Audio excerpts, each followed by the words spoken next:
Serious, what is stopping you from killing yourself? Curiosity. I just gotta see what could possibly happen next. Close street other answer to mine ATM. I'm curious to see what happens with humanity next. My mom and our dog, and I try to keep reminding myself that it probably can't really become a lot worse unless something truly unexpected happens, like my mom dying or something, and things can probably only improve from where I'm now. Also, death terrifies me tbh. Yeah, this is pretty much where I'm at lately. My family has been through enough already. I couldn't put them through having to deal with my suicide. Same. We have been extremely unlucky, and I have 3 siblings in the grave already, and none of them ever got a chance to live. I don't see how my family could cope with the oldest of us killing himself. What stopped me in my tracks last time was the thought of what it would put my best friend through. I couldn't face it, couldn't bear the sadness I know that she'd feel. Just the mere idea of it made me take a minute to consider what I was doing. Edit. Thank you for the wholesome award, kind Redditor. If it weren't for my best friend, I'd have done it years ago. I know what you mean. The fear that I would fail and just make my life worse. That I would botch my attempt and survive it and end up in a psych ward making myself even more miserable than I'm now. That's the only reason my best friend didn't kill himself a few years ago. He was considering jumping off a bridge, but was worried he'd survive it and be really messed up. The off chance that one of my 2 kids will need me one day. They will. Keep your head up, if not for yourself, for them. My wife. We currently don't live together because we can't afford it at the moment. Whole bunch of other reasons go into it, but right now, I'm miserable and stuck renting a room in a basement. I get to see her every once in a while and eventually we will live together. It's gotten bad enough that I broke down crying in Walmart yesterday. It sounds like you are both working towards your goal, and it will happen. Just hang on in there, man. Future, you will really appreciate it. You owe it to yourself to see the other side of it. The fact I don't actually want to. I'm stuck in a rut and suicide feels like the best option, but it's not what I want. Edit. Thank you so much to everyone who showed support. I'm sitting in work trying not to get overwhelmed with emotion because of it. I'll try my best to get back to every single response, but just know I'm grateful to know people care. Thanks for the awards too. That perfectly describes me. I have recently found pretty decent friends. Keep them close.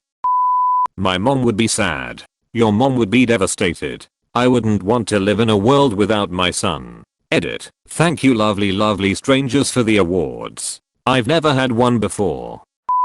Not giving my parents the happiness, pride and everything in the world that they absolutely deserve. The feeling that I never lived to begin with. Never fell in love. Not even a crush as my social anxiety forbade it. If I end it all now, my father who's a heart patient will collapse, and so will my mother, and I can never let that happen. Even if my life is fucked, my mental health is suffering and I know every day is a battle and every day I'm losing. The fact that it would probably start a suicide chain reaction in my family. That's one thought for me too. A person I somewhat knew took his own life. His younger sister, about 13, followed suit as both of them were close due to him practically being both the mother and father figure to her because their parents were deadbeat, drunken, druggies and assholes/abusive to them. Then his best friend took his life as that was the final straw for him in his depressed, clinical life. Whose mother followed suit as he was the only thing she was living for pretty much. It stucks with my mind tbh. The hope that someday I won't want to. Edit. Holy crap. Thanks everyone. RIP my inbox. But all this encouragement is putting a smile on my face. Let's all keep moving forward. It happened for me. I was surprised one day to realize that I didn't even think about it anymore. Hold on to that hope. I've seen firsthand what suicide does to friends and families. It's like detonating a bomb in people's lives. Some never truly recover. I might hate myself and struggle with suicidal thoughts, but I don't hate anyone else enough to put them through that sort of pain. Plus I have a son now. I live for him. Edit. Since some people are commenting about this, no, I'm not calling people who kill themselves selfish. I struggle with suicidal thoughts and the reality that my death would devastate people in my life. doesn't just make those feelings disappear or invalidate my reasons for feeling them. In the words of Carl Sagan, better by far to embrace a hard truth than a reassuring fable. The truth is that those who suicide are looking to end the pain. It's also the truth that people in that person's life will likely be deeply and forever traumatized by their suicide, regardless of their motivations. Both these points can be, and are nearly always, true.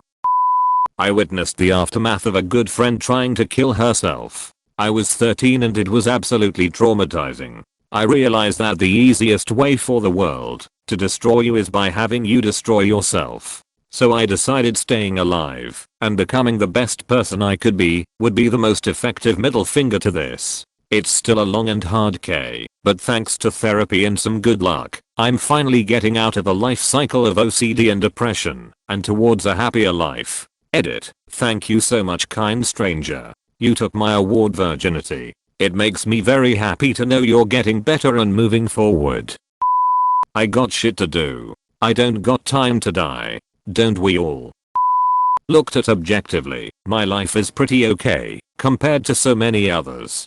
Depression is an affliction, not a moral failing. No need to feel guilty about suffering from it. I didn't chop my foot off when I sprained my ankle, so no need to overreact to a common mental health malady either. Remember you're Hemingway from high school. The world breaks everybody, so no need to feel singled out. Remember you're Aeschylus from high school, who but a god can go through life unmarked. So many people have emerged out the other side of depression, maybe not entirely cured, but able to function and even appreciate life again. When you're going through a slough, you've got to remember that it has a beginning, a middle and an end. This almost made me cry. You deserve an award that I don't have. My cat. I actually have two. One ended up with me, and the other I picked out after my og kitty died. R.I.P. little girl. While I love and care dearly for both my boys, it's the replacement I picked up from the shelter that keeps me going. He's the reason I don't call into work more often, and what makes me excited to get home from work. And vacations. Actual vacations. I feel like I didn't experience my first real vacation until I was 30, and it was a lifesaver. Literally. I was fairly certain if I didn't go somewhere for my 30th birthday I was just going to drink myself to death at home. Ended up going out west. First vacation alone. Saw mountains for the first time and met some amazing locals. It really rejuvenated my faith in humanity and reminded me that people can be genuine and truly nice and not need a reason for it. It also made me realize just how much of the US I haven't seen and need to see. So, now I'm working on seeing all the national parks in my lifetime. First one is coming up in May, and I'm so stoked. I must outlive my enemies. Spite. Curiosity in that it doesn't matter. I right now have almost no hope of ever being happy and 2 to 3 hours a day are nothing but physical pain and I might just give up the second that it becomes worse. But it doesn't matter. The second you die, I'm sure it's like you've never been and all the pain is gone. Might as well see if anything positive happens as in the end, it won't change anything. The end is certain, but the path until then isn't. My life kept getting objectively worse, yet somehow I mostly feel as bad as I always did. If I can endure and find little moments of happiness in situation that I couldn't imagine to survive willingly, then I know that I can also be happier when many things might improve. Not knowing what happens after death. I honestly have no idea, but clearly it's something. Maybe I have a tiny bit of hope for the future left. My son and my husband. My youngest died of cancer just before his 4th birthday. I would have gone with him, except I have another son who is 6, and I couldn't make him lose his mother right after he lost his little brother / best friend. I can't bring any more grief to my already grieving family, but I miss my baby so much it hurts to live. I've never lost a child, so I cannot even imagine the pain that you must be feeling. Do you have a support team you're working with, a therapist, a support group, grief counselor, etc.? While they cannot fix it or change it, they can give you support as you grieve your baby. That's all for today, folks. I hope you enjoyed this video, and I just want to say please take care of yourself. If you liked the video, please subscribe for more Reddit content. I will see you later. Bye.